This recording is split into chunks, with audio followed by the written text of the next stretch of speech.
So hello guys, good morning. Nandito ako ngayon sa pinagigiba namin na pampiling. So wala na dito, tapos na kami.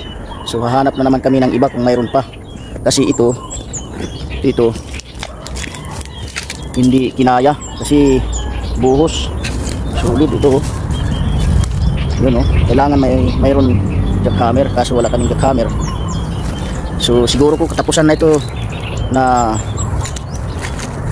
video ko. Wala na kaming mahanap siguro na magigiba na mga pader or poste. So ipapakita ko dito yung kung ano ito dito dati, kasi ito dito dati kaya mayroon mga mayroon mga pader na tinitibag or poste kasi rice mill ito dati. So nakapunta ko dito 95 na taon. So rice mill na ito. Itong building na nakikita ninyo na wala nang bubong. So opisina ito nila. Tapos papakita ko sa inyo yung video lahat na pinaglagyan namin ng peeling. Binidyo ko na at saka doon sa harap binidyo ko na.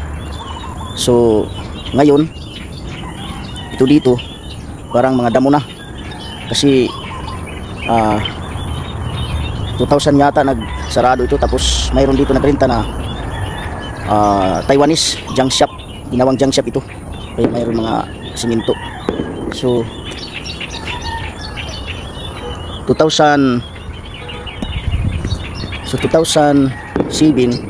dito na ako nagtrabaho. Itong building na to. So itong opisina nila dati nung rice mill pa ito dito. Ito ang tawag dito na rice mill, Island Enterprises.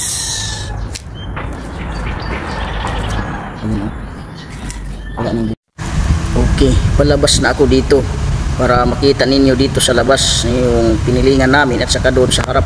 So ito na guys yung pinilingan namin na binibidyo ko. Nakikita ninyo ito walang peeling pa. So itong nasa gilid na mga yero na pinakapader, ako din ang nagtrabaho dito. So itong building naman buliga yun. Ito binibidyohan ko. Tapos bibidyohan ko din doon. Babalik tayo sa linagyan namin ng peeling at saka lalabas ako dito sa harap yung mayroon mga surplus. Ito papunta ko dito sa highway. Itong building na nakikita ninyo opisina dati. Papunta ko dito sa harap. Ito punta ko kasi highway ito. Itong yung mga mayroon dito nakikita ninyo na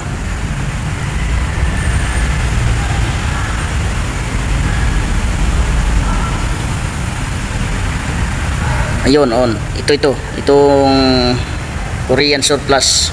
Ayun kikita ninyo. So itong building na to dito na ako nagtatrabaho since 2007. Itong Korean surplus narinta lang dito at saka itong isa pang tindahan na mga branded yung mga kanila. Tapos babalik ako dito sa loob.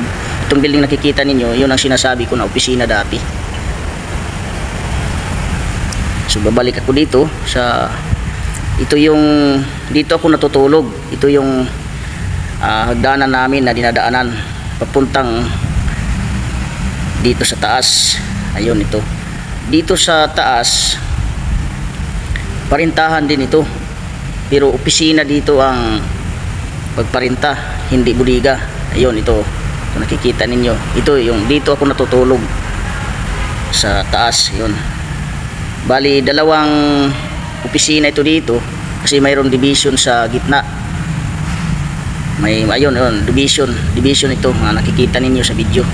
So ngayon wala pa nagre-renta kaya dito kami natutulog sa taas. Yung CR dito ang CR.